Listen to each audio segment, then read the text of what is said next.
You ever have one of those moments where you look around and just nothing makes sense? Where you ask yourself, what am I even doing here?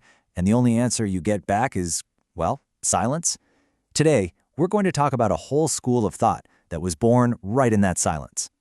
It all kind of kicks off with this bombshell of a statement from the philosopher Friedrich Nietzsche back in the 1880s. Now, he didn't mean a literal guy in the sky had died. He meant the idea of God, the ultimate source for all our rules, our morals, our meaning. That idea was losing its grip on the modern world. And this wasn't some kind of victory lap for him. It was a serious warning. See, once you pull that foundational block out, the whole structure starts to wobble, and humanity was suddenly staring into a pretty scary void. I mean, think about it. If there's no divine plan, no cosmic rule book, what are we supposed to do? This wasn't just some academic puzzle. It led to this deep, gnawing feeling of loneliness and anxiety. It felt like we were all suddenly alone in this huge, silent universe that just doesn't care.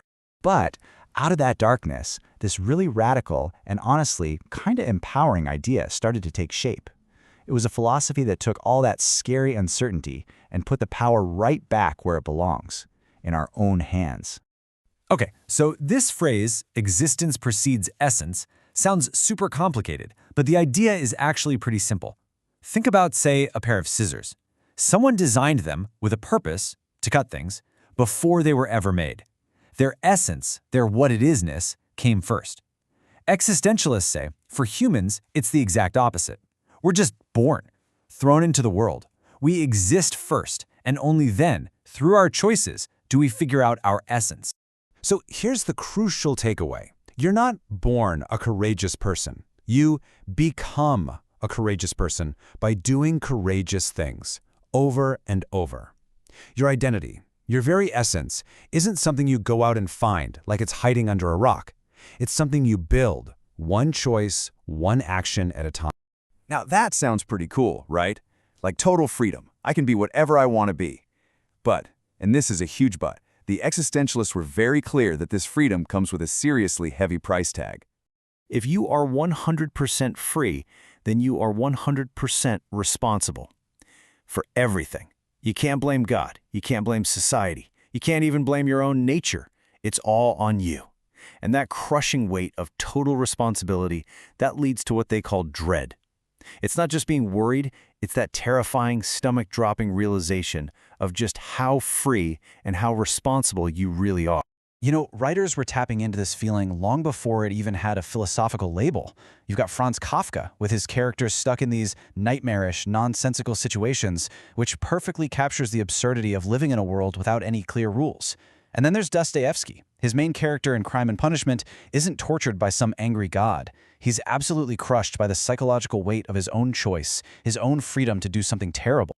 So, while these ideas were floating around for a while, the whole movement really came into its own, really got its name in one specific place, at one specific, chaotic time, the cafes of Paris during World War II. I mean, just imagine it. You're living under the boot of the Nazi occupation. Every day, you're faced with these huge questions about freedom, choice, and resistance. Suddenly, philosophy wasn't some abstract thing you debated in a classroom. For the French resistance, it was literally a matter of life and death. And right in the middle of all this, you have this incredible group of thinkers. Jean-Paul Sartre was kind of the ringleader who put a name to it all.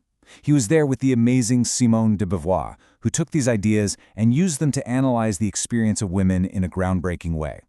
And then there was Albert Camus, who was obsessed with our struggle against what he called the absurd, this pointless, meaningless universe. Actually, Camus' novel The Plague is probably the perfect example. It's about a town that gets completely sealed off because of a deadly disease. But really, it's a story about living under occupation. It asks the ultimate existential question. When you're faced with a totally senseless, overwhelming disaster, what do you do? How do you choose to act? What does it mean to be human? Okay, so all this brings us out of war-torn Paris and right back here, to the present. Why should we care about a philosophy that was forged in a crisis so long ago? Because, let's be real, the world can still feel pretty chaotic and meaningless sometimes, right? We are constantly bombarded with choices, and we still have to live with the consequences. Existentialism doesn't give you any easy answers. That's the whole point. but it gives you a powerful way to think about these questions for yourself. So I'll just leave you with this to chew on. If it's true, if you really are the sum total of your actions, then take a look at your life. Look at the choices you make every single day. What are you building? What kind of person are you creating right here, right now? In the end, it all comes down to this really simple but incredibly powerful line from Sartre. You're not what you hope to be, you're not what you plan to be. You are what you do.